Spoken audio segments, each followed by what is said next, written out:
welcome. First, thank you very much for the invitation to, oh, I have a background noise from your, okay. Thank you for giving me the opportunity to present the ESPGHAN guidelines on enteral nutrition of preterm infants. I apologize that I was not able last minute to come to Abu Dhabi. I would love to go there, but my mother required some attention. So I have background noise, I think, from your studio every now and then. Okay, good. I will try. So this is my disclosure. I have no relevant financial relationship of commercial interest in regard to this presentation. I had advisory roles and speakers for different nutritional companies. And I'm a member of the executive board of the Society of Neonatal and Pediatric Intensive Care from Germany, Austria, and Switzerland. I'm also a member of the nutrition working group in the European Society of Pediatric Research. Objectives of this presentation is to review the need for guidelines to feed preterm infants, to review the process of establishing the ESPGHAN guidelines, and to discuss recommendations and major changes appearing in the new edition. And I will just give you a high-level overview because the paper itself will be pretty long. So this is the history. The ESPGHAN guidelines on enteral nutrient supply for preterm infants were published, the last version, in 2010. This was a 3 or 4 year work before. You see the list of authors here, and was published in the Journal of Pediatric Gastroenterology and Nutrition.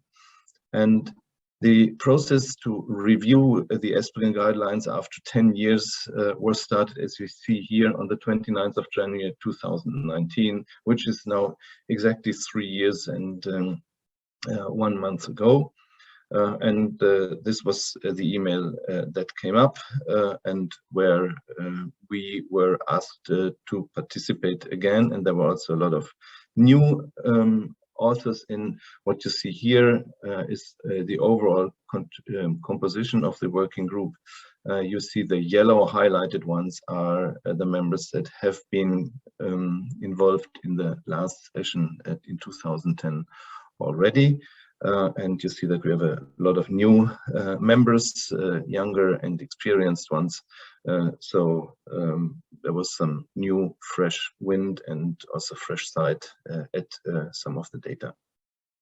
These other data that are being, or the topics that are being covered in the guidelines, it's water, it's about energy, about protein, carbohydrates, sodium, potassium, and chloride, the minerals, trace elements, water soluble and fat soluble vitamins. Then also practice chapters like feeding practice and mode of feeding, how to assess growth, chapter about breast milk, then osmolarity and hydrolyzed protein, then a look at special components of human milk and breast milk fortification. That is was the topic I had to contribute to. So how was the process of this ESPGHAN 2020, which now we need to call 2022? It was a 1-2-day meeting with all authors to present and to discuss their findings from literature review and draft of recommendations that was held in Amsterdam on February 4th, 5th, 2020. So nearly a year after the call. So we had to prepare the papers, and then we met and presented. This was exactly the last opportunity to meet in person. Nobody at that time knew really what was coming with COVID, but we had to change our plans. So we changed over, like everybody now in the scientific community, to multiple online meetings to review chapters, to revise, and then have final votings on it by all committee members.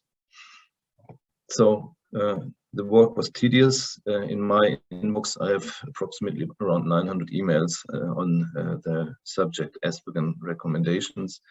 Finally, we wanted to end up with, for each chapter, a long text between 3,000 and 10,000 words, and a short text between 400 and 900 words, which is a 1 to 2 pager. We aimed to give conclusions with level of evidence and recommendations with a grading of recommendations. Short texts should contain, on average, around 260 references, and the long text overall some 1,000 references. And finally, we would end up with a table of recommended intakes. The aim of the project was to provide recommendations on enteral nutrition of stable preterm infants with a birth weight below 1,800 grams until they are around 35 to 36 weeks of corrected gestation, so around the time when they might be ready for discharge. It did not include larger or more mature infants, especially not critically ill infants or management of infants after hospital discharge. Sorry. With respect to the grading, we oriented ourselves on that what has been published by the European Society of Clinical Nutrition and Metabolism, ESPEN, and has begun by Bischoff, was published in 2015. And the grading here, I copied it, was different levels of evidence and grades of recommendations, depending on the density and quality and number of trials or of case control studies that were available. So we used this one. This finally is the table of recommendations where we ended up with, and the timeline of the whole process was shifted by more than 1 year because of Corona effect and the sickness of some working members. So we were up to 2022 now.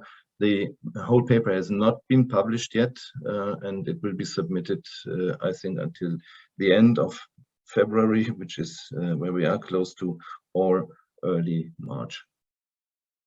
So let's go through a few recommendations on a high level. Water, there's something new with water. Generally not the numbers of minimum and maximum intakes, recommended intakes were 135 to 200 are still the same. And 150 to 180 milliliters per kilogram per day were considered to be appropriate for most preterm infants. And if needed to achieve proper growth, let's say on babies also on enteral intake, fluid intake may be increased to 200 milliliters per kilogram per day in individual infants to achieve proper growth rates if the babies are cardiorespiratory and pulmonary stable and can tolerate these numbers, which very frequently they do, according to our experience. In energy, that was really a nice chapter which was rewritten, not just copy-pasted from the last ones, like most of the other papers as well. But it's a nice chapter with a good new physiology review and a new focus on how important energy intake is and to match it to protein intake. Just last night, the idea came to me, empty pie. So matching to protein is important in rounds. Don't look only to protein. You also need to have appropriate energy intake to get the protein built in to the growing baby. And that will be more elaborated tomorrow in the other talk that I have on breast milk fortification. It's a breakdown also of different energy needs, like resting energy expenditure, energy stored in new tissue, and energy as cost of deposition of new tissue. So the synthetic cost of tissue accretion. The numbers were 115 to 140 kilocalories per kilogram per day, up to 160 possible if needed. And on the right side, you see a graph depicting the correlation between enteral energy intake and growth. And there's also a critical review of the use of the protein to energy ratio. We in clinical practice have always numbers of 2.8 to 3.6 gram protein per 100 kilocalories. It would be better to turn it the other way around and say it equals that you need 28 to 36 kilocalories energy per gram of protein if you want to administer so much protein. And you can come up with correctly normal and correctly high and low protein to energy ratios, but you also can come up with falsely high and falsely low energy ratios. This is depicted here in this graph. So you have a low energy ratio, protein to energy ratio, if you have low protein and high energy, but can also be the other way around as depicted here. If we have a closer look, these are slides that I introduced this morning, is protein and energy intake must match. And a weight gain of 17 to 21 gram per kilogram per day would require 3.5 to 4.5 gram protein per kilogram per day, plus 115 to 140 kilocalories per kilogram per day. So we end up with a protein to energy ratio of 3.2 to 3.6 in this cases. As I said, better expressed as energy to protein ratio, where we end up with 26 to 31 kilocalories per protein per day. This is a first approximation. However, you see here on the left side that we have this close relationship between protein intake and growth. 500 grams of nitrogen retention equal 20 grams of growth. And you see that there is an offset. Just to balance our normal losses, you need to have 1 gram per kilogram per day for a preemie baby for not to grow, just to replace the losses. And then you see this linear relationship of increasing protein intake and increasing growth. And it is not that 4 grams of protein induce a growth of 20 grams per kilogram, but it's only 3 grams that induce this growth. Overall, intake of 3.5 grams here would induce about 28 grams per kilogram per day. So assuming a weight gain of 20 grams per kilogram per day, 4 grams of protein and 140 kilocalories would be needed per kilogram per day. And as I said, we have a protein total is the maintenance, which we have seen, of 1.0, plus the net growth of 3.0. We have the same for energy. There's a resting energy expenditure and physical activity that is just being burned and put into the air. And then we need energy for growth, either as energy stored or energy needed as cost of synthesis. And here you see that's about 60 kilocalories, and then there, if you take 140, 80 kilocalories are left. So we have a basic need of 60 to 1 of energy to protein, and we have a growth need of 23 to 1 for energy to protein. I think it's important to keep that in mind when you are prescribing enteral nutrition or modifying enteral nutrition. With respect to protein, again, there's a nice review of available new studies. There are a few studies out, and as a slight change in recommendations, that the range recommended is 3.5 to 4.0, with a question mark or a not so strong recommendation to go above 4.5. That does not mean that to go above up to 4.5 or even higher is wrong. Certain babies might need it, but the data density and data quality is not as high as for protein intake up to 4.0. That's why the recommendations are a little bit more cautious. But again, it doesn't mean that you cannot give 4.5 to a baby, especially if it's not growing well. That might still work, might still be appropriate, and you should consider it. But you also should make sure that you always have the appropriate amount of energy, provided there's no need to increase protein if there's not enough energy giving to the baby, because then you only do amino acid breakdown, you produce urea, and urea is a strong osmolyte, and that keeps the kidneys busy and might even potentially cause some cosmetic edema. BUN as a parameter to guide protein intake is also reviewed, and the conclusion is that low urea concentrations may indicate enteral protein intakes can be increased up to 4.5 gram, but as an individual and not as a general recommendation. So if urea concentrations are above 5.7, which is 35 milligrams per deciliter, then in the absence of fluid or renal derangements, while providing sufficient concomitant energy, here again you see, lowering of protein energy, of protein intake should be considered. So at least a hint that to take blood urea nitrogen as a parameter to give guidance whether you are too high, or maybe also whether you should increase. However, there is no clear definition on cutoff values of BUN or urea to adjust protein lowering or protein increasing by increasing the fortifier. There definitely needs to be a lot of research done. I think that could become a key parameter. What is with lipids? The total fat intake of 4.8 to 8.1 gram per kilogram per day is recommended. 40.45 to 55% of non-protein calorie intake. Be careful of higher intakes of lipids, and they could be reduced, especially if you have reduced growth rates.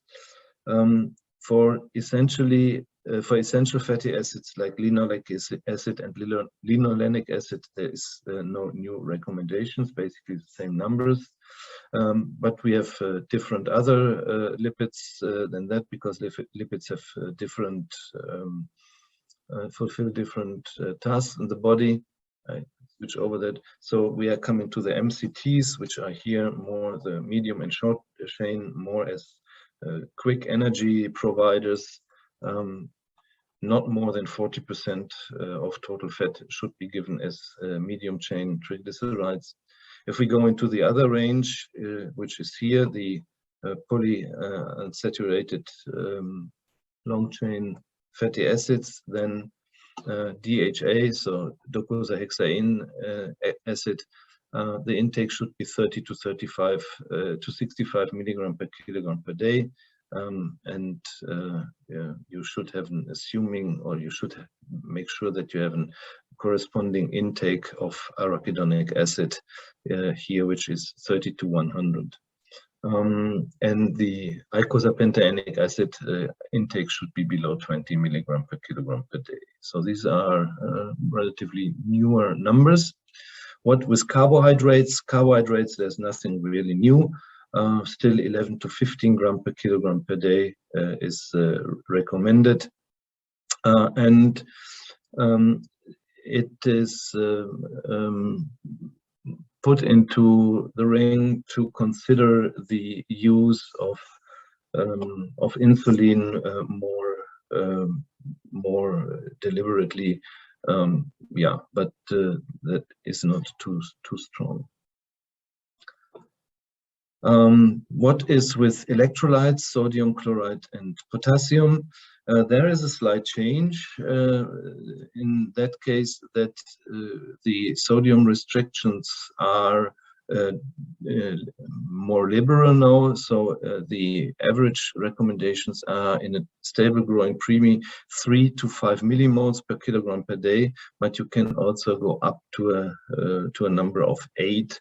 If babies are growing really well, they might need it, or sometimes also if babies are not growing. So in previous we had 2 to 3, then 2 to 3 to 5, and now it's more towards 8. For potassium, it is still 2.3 to 4.6, and chloride recommendations also went up to 8 as well. Minerals are slightly higher because we now experience kids with better growth rates, and so the calcium intake is 120 to 220 milligrams per kilogram per day, and phosphate as well. It is important to have a close look at phosphate, especially if babies are really growing well.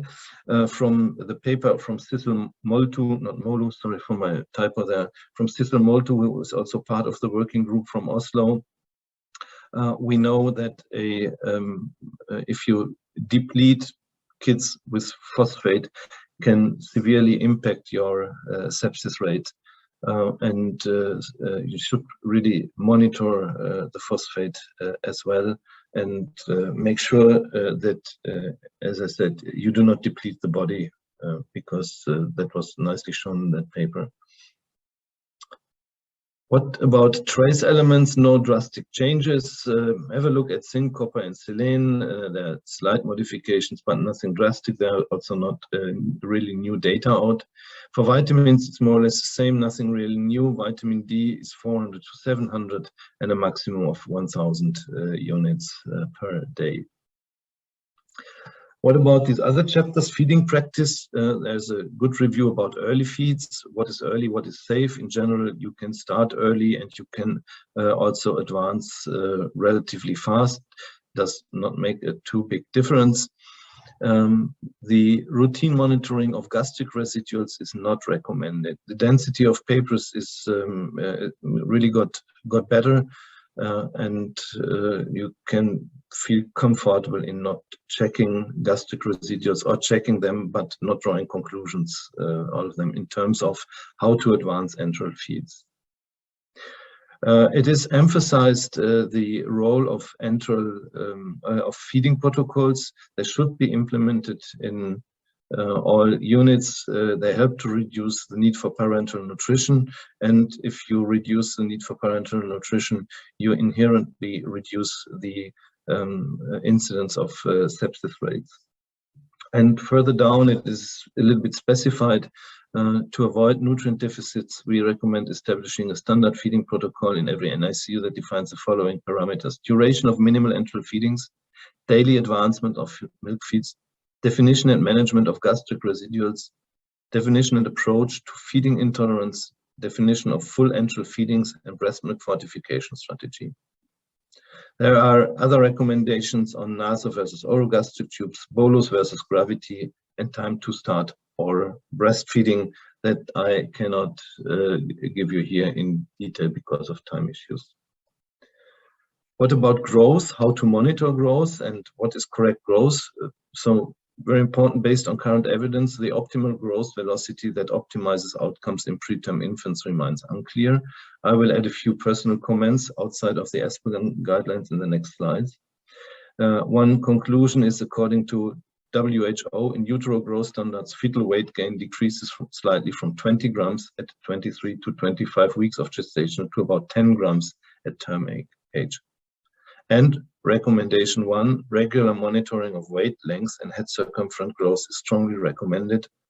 Ideally, weight should be measured at least once or twice daily, twice maybe a lot, during the first 1 to 2 weeks, followed by measurements 2 to 3 times weekly in the stable growing phase. Length and head circumference should be measured once weekly, unless clinical conditions indicate more frequent monitoring.